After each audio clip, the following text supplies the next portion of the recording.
Everyone. So చాలామంది అయితే TS ICET అసలుగా మనం ఎగ్జామ్ హాల్‌లో అటెంప్ట్ చేసినప్పుడు ఎలా ఉంటుంది అది కంప్యూటర్ స్క్రీన్ నుంచి చూడడానికి, అంటే ఏ బటన్ నొక్కాలి, నెక్స్ట్ ఎలా నొక్కాలి, అసలు మొత్తం ఎలా ఉంటుంది ఎగ్జామ్ హాల్‌లో అని చూపించమని అయితే చాలామంది వీడియో అడిగారు.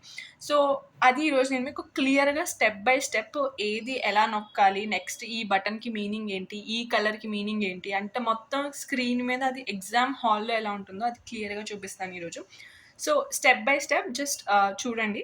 అప్పుడు మీరు కూడా ఇవ్వచ్చు. ఇదొక మాక్ టెస్ట్ లాగా, ఇదొక ఎగ్జామ్ టెస్ట్ లాగా మీరు కూడా ఇవ్వచ్చు అక్కడికి ఆ వెబ్‌సైట్‌కెళ్ళి.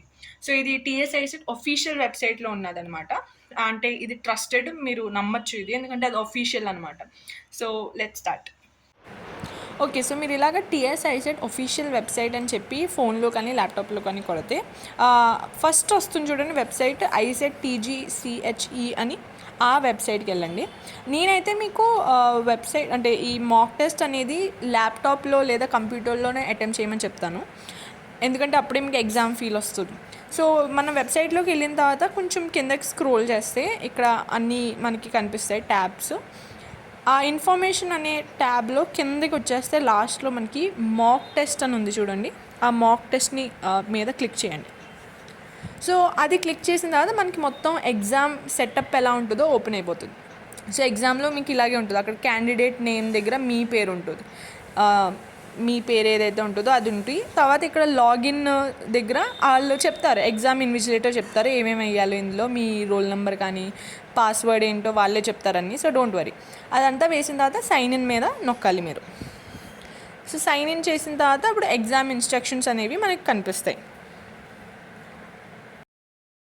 ఎగ్జాము ఇదంటే ఏంటి, ఇదంటే ఏంటి, ఇదన్నీ మీకు డైరెక్ట్గా అక్కడ లోపల చూపిస్తాను.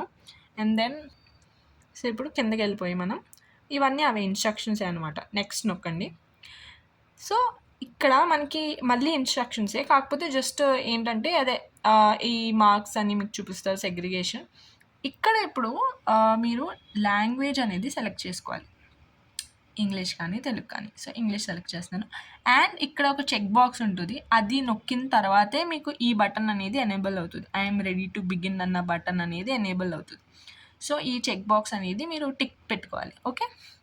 సో ఇప్పుడు 1 second. I'm ready to begin అని చెప్పి నొక్కుతున్నాను. అంటే నొక్కినగానే మీకు ఎగ్జామ్ స్టార్ట్ అయిపోతుంది. సో ఇది మన యాక్చువల్ ఎగ్జామ్ స్క్రీన్. సో ఇక్కడ ఫస్ట్ ఒక్కొక్కటి మనం చూద్దాం సరిగ్గా. Analytical ability, mathematical ability, communication ability. So మనకి అడ్వాంటేజ్ ఏంటి, ఏదైనా ఎప్పుడు కావాలంటే అప్పుడు ఆ సెక్షన్ నొక్కుకోవచ్చు మనం. ఓకే. సో మనం ఈ సెక్షన్ పూర్తయ్యాకనే వేరే సెక్షన్కి వెళ్ళాలని ఏమీ లేదు, ఎప్పుడు కావాలంటే ఆ సెక్షన్కి వెళ్ళచ్చు. నెక్స్ట్ ఇప్పుడు లెట్స్ నేను కమ్యూనికేషన్ ఎబిలిటీ చూసాను. ఇప్పుడు మెయిన్ ఇంపార్టెంట్ మనకి ఈ ప్యానల్ అన్నమాట, ఇటువైపు ఉన్నది చూడండి. సో ఇదేమవుతుందంటే ఫర్ ఎగ్జాంపుల్ ఈ క్వశ్చన్ ఉంది. ఇంకో విషయం ఏంటంటే కొంతమంది క్వశ్చన్ ఆన్సర్ మార్క్ చేసేటప్పుడు కొంతమంది ఇక్కడ నొక్కుతారు. ఇక్కడ నొక్కితే ఆ వర్డ్ అనేది డిస్ప్లే అవుతుంది మీకు, అంతే. దానివల్ల యూజ్ ఏమి ఉండదు. చూడండి ఇక్కడ నొక్కుతుంటే ఆ వర్డ్ అనేది డిస్ప్లే అవుతున్నారు, కానీ అది మార్క్ అవ్వట్లేదు. మార్క్ అవ్వాలంటే ఎగ్జాక్ట్గా మీరు ఆ సర్కిల్ మీద నొక్కాలి, ఇలా సర్కిల్ మీద నొక్కాలి. ఓకే. సో సర్కిల్ మీద నొక్కిన తర్వాత మనం సేవ్ అండ్ నెక్స్ట్ అని కొట్టాలి, కింద ఈ ఆప్షన్ మీద కొట్టాలి. అప్పుడు మనకి నెక్స్ట్ క్వశ్చన్కి వెళ్ళింది అది. అండ్ నెక్స్ట్ క్వశ్చన్కి వెళ్ళింగానే ఇక్కడ 1 అనే దాని మీద మనకి గ్రీన్ కలర్ వచ్చింది. సో ఈ green colour, red colour, purple colour, white colour అంటే ఏంటో అర్థం చేసుకుందాం. చూడండి, గ్రీన్ అంటే మీరు ఆన్సర్ చేసి నెక్స్ట్ క్వశ్చన్కి నొక్కినట్టు. ఓకే. రెడ్ అంటే మీరు ఆన్సర్ చేయలేదు ఆ క్వశ్చన్ని, కానీ మీరు ఆ క్వశ్చన్ని చూశారు. వైట్ అంటే అసలు మీరు ఆ క్వశ్చన్ ఇంకా విజిటే చేయలేదు, అంటే ఆ క్వశ్చన్ ఇంకా మీరు నొక్కలేదు. ఇప్పుడు ఈ క్వశ్చన్స్ అన్నీ మనకు తెలియవు కదా, ఇంకా మనం చూడలేదు కాబట్టి ఇవన్నీ వైట్ కలర్లో ఉన్నాయి. రెడ్ క్వశ్చన్ మనం ఆల్రెడీ చూసాం, సో ఇది రెడ్ క్వశ్చన్, కానీ ఇంకా మనం ఏమి మార్క్ చేయలేదు ఇందులో, అందుకని ఇది రెడ్ కలర్లో ఉంది. అదే ఇప్పుడు ఫర్ ఎగ్జాంపుల్ నేను ఇందులో ఏమీ ఇప్పుడు ఇంకా మార్క్ చేయలేదు నేను, కానీ ఇది మళ్ళీ తర్వాత వద్దాం అనుకుంటున్నాను. నాకు ఈ క్వశ్చన్ తెలుసు కానీ నాకు ఇప్పుడు చేయాలని లేదు, టైం పడుతుందని తర్వాత వద్దాం అనుకుంటున్నాను. అందుకని నీకు ఇక్కడ mark for review and next అని చెప్పి ఆప్షన్ ఉంటుంది, ఆ ఆప్షన్ నొక్కచ్చు మీరు. So mark for review and next అన్నప్పుడు నొక్కిన తర్వాత నెక్స్ట్ క్వశ్చన్కి వెళ్ళిపోయింది. కానీ ఇక్కడ మీరు కలర్ చూస్తే కనుక సెకండ్ క్వశ్చన్ పర్పుల్ కలర్ అయింది. సో పర్పుల్ కలర్ మీనింగ్ ఏంటంటే ఆ క్వశ్చన్ మీరు ఆన్సర్ చేయలేదు, కానీ మార్క్ ఫర్ రివ్యూ నొక్కారు అంటే ఆ క్వశ్చన్ మీరు మళ్ళీ రావాలనుకుంటున్నారు ఆ క్వశ్చన్ మీదకి, లేదా మీకు ఆ క్వశ్చన్ తెలుసు, లేదా మీకు ఆ క్వశ్చన్ ఏమైనా ఇంపార్టెంట్ కానీ ఇప్పుడు చేయడానికి టైం లేదు అందుకని మళ్ళీ వస్తున్నారు. సో మీరు ఆ క్వశ్చన్ వెతుక్కోకుండా దాన్ని ఇలా పర్పుల్ కలర్లో మార్క్ చేస్తే మీకు అది ఈజీగా ఉంటుంది. ఓకే, రెడ్ అయిపోయింది, 1 అయిపోయింది, వైట్ అది అయిపోయింది, పర్పుల్ అయిపోయింది. కానీ దీని మీనింగ్ ఏంటి? పర్పుల్లో గ్రీన్ ఉంది. సో ఏం లేదు, సింపుల్. పర్పుల్ అంటే మార్క్ చేయకుండా నెక్స్ట్ క్వశ్చన్కి వెళ్ళాం. ఈ క్వశ్చన్ని మళ్ళీ మనం విజిట్ చేయడానికి అని చెప్పి పెట్టుకున్నాం. పర్పుల్ ప్లస్ గ్రీన్ ఏంటంటే మనం ఒక ఆన్సర్ మార్క్ చేసేసాం. ఫర్ ఎగ్జాంపుల్ నేను ఆన్సర్ మార్క్ చేసి అప్పుడు మార్క్ ఫర్ విజిట్ నొక్కాను, మార్క్ ఫర్ రివ్యూ నొక్కాను. అప్పుడు ఈ question number 3 purple plus green అయింది. అంటే నేను ఆన్సర్ ఒకటి పెట్టేశాను కానీ అయినా కూడా నాకు ఎందుకు ఆ క్వశ్చన్కి మళ్ళీ రావాలనిపిస్తుంది, అందుకని పెట్టాను. ఏమైనా నాకు ఆ క్వశ్చన్లో డౌట్ ఉండొచ్చు, లేదా ఇప్పుడు టైం సరిపోక లాస్ట్లో వద్దాంలే అని చెప్పి ఇప్పుడైతే పర్పుల్లో పెట్టుకున్నాం. ఓకే, సో ఇది దాని మీనింగ్. అండ్ మీరు ఏదైనా ఏ క్వశ్చన్ అయినా ఎలాగైనా నొక్కచ్చు. ఇప్పుడు నాకు 22 క్వశ్చన్ కావాలంటే 22 నొక్కుతాను. సో 22 వచ్చింది ఇక్కడ స్క్రీన్ మీద. అలాగే 35 కావాలంటే 35 అలా. సో నేను 22 అటెంప్ట్ చేయకుండా నెక్స్ట్ క్వశ్చన్కి వెళ్ళిపోయాను చూసారా, అందుకనే 22 అనేది రెడ్ అయింది. అదే ఇప్పుడు నేను 27కి వెళ్ళాను, 27 నాకు వచ్చేమో, అందుకని నేను mark for review and next కొడుతున్నాను. చూసారా, పర్పుల్ అయింది. సో అది ఈ కలర్స్ మీరు ఇలా యూస్ చేసుకోవచ్చు. అప్పుడు ఎగ్జామ్ అప్పుడు మీకు ఇలా యూస్ చేసుకోవడానికి యూస్ఫుల్గా అనిపిస్తుంది, ఎందుకంటే మీకు టైం వేస్ట్ అవ్వదు, మీకు డైరెక్ట్గా మీరు ఇక్కడ నొక్కుకోవచ్చు. సో ఈ రీడింగ్ కాంప్రిహెన్షన్ ఇలా కిందకి అనుకోవడానికి టైం పడుతుంది మనకి. సో ఇది ఒకసారి మీరు చూసుకోండి. ఇంకో విషయం ఏంటంటే ఇక్కడ ఇటు ఇటు అనడానికి లేదు, అంటే ఇటు ఇటు అనడానికి ఉంది కదా పైకి కిందకి. నేను రాసిన ఎగ్జామ్ అప్పుడు ఇక్కడ కూడా జరుపుకోవాల్సి వచ్చింది, ఎందుకంటే ల్యాప్టాప్లో కొంచెం స్క్రీన్ అనేది వేరేగా కనిపిస్తున్నది, కంప్యూటర్లో ఇంకొంచెం వాళ్ళు జూమ్ చేసేస్తారు.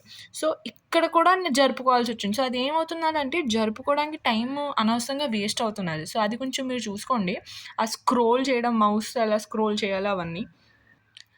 సో ఇదన్నమాట. మీరు ఇక్కడ అప్పుడు స్క్రోల్ చేసుకొని వాటెవర్ ఆన్సర్ నొక్కుకొని నెక్స్ట్ సేవ్ అండ్ నెక్స్ట్‌కి వెళ్ళిపోవాలి. ఓకే, సో ఇవన్నీ అర్థమైంది కదా. సో అలాగే మ్యాథమెటికల్ ఎబిలిటీ, ఒకవేళ మీకు కమ్యూనికేషన్లో మధ్యలో లెట్స్ సే మీరు 38 క్వశ్చన్లో ఉన్నారు, 34th క్వశ్చన్లో, సరే కాసేపు ఆపేసి మనం మ్యాథమెటికల్ ఎబిలిటీకి వెళ్దామంటే అలా ఈజీగా సింపుల్గా ఏ క్వశ్చన్ కావాలంటే ఆ క్వశ్చన్.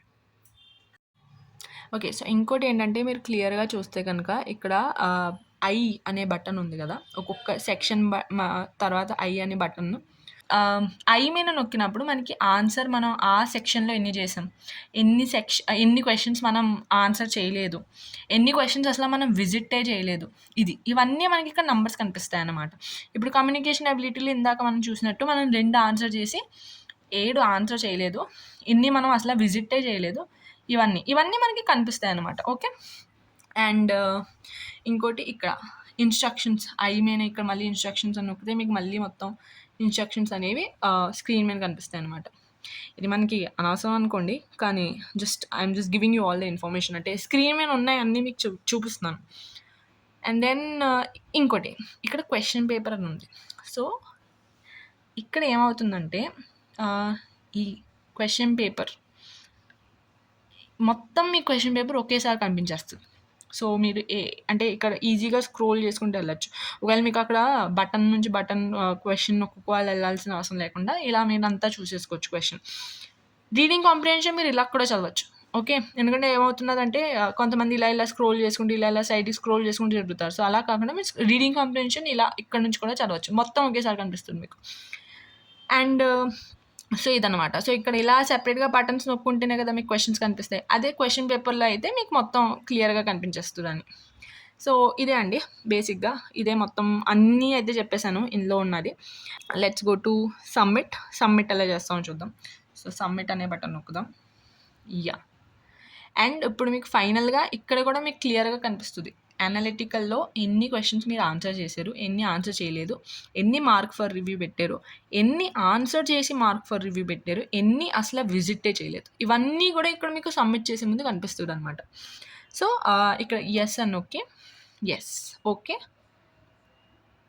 అండ్ లాస్ట్‌లో వాళ్ళు జస్ట్ ఫీడ్‌బ్యాక్ అడుగుతారు అంతే. ఇది మనకి అంత ఇంపార్టెంట్ ఏం కాదు. ఇది జస్ట్ అంటే ఎగ్జామ్ ఎలా ఉంది? మీ ఎగ్జామ్ లొకేషన్ ఎక్కడుంది? ఎలా నడిచింది? మీ ఎగ్జామ్ బిహేవియర్ అంత ఫీడ్‌బ్యాక్ ఫార్మ్ అంట. అండ్ ఇక్కడ జస్ట్ ఏదో ఒకటి ఫిల్ చేసి గుడ్ అని చెప్పేసి సబ్మిట్ చేసేయండి. అంతే. మీ ఎగ్జామ్ అనేది సబ్మిట్ అయిపోయింది. ఓకే. ఇది you have successfully completed the exam. Please click on the exit button. That's it guys. ఇది యూస్ఫుల్ అనుకుంటున్నాను. ఒకవేళ మీరు కూడా ఇదే మాక్ టెస్ట్ ఇవ్వాలనుకుంటే సేమ్ మీరు కూడా అదే వెబ్సైట్కి వెళ్ళి అదే ఎక్స్పీరియన్స్తో ఫర్ ష్యూర్ మీరు ఎగ్జామ్ ఇస్తున్నట్టు యాజ్ ఇట్ ఈస్ కూర్చుని ఎగ్జామ్ రాయండి. అది ఒక ఎగ్జామ్ కింద మీరు ఎగ్జామ్ హాల్లో ఉన్నట్టు ఊహించుకుని ఒక రఫ్ షీట్ మీ దగ్గర పెట్టుకుని అసలు ఇంకా లెగ్గకుండా ప్లేస్ నుంచి జస్ట్ కూర్చుని రాయండి. And hope this is helpful. ఇంకేమైనా డౌట్స్ ఉన్నా కూడా please mention in the comment section. Thank you.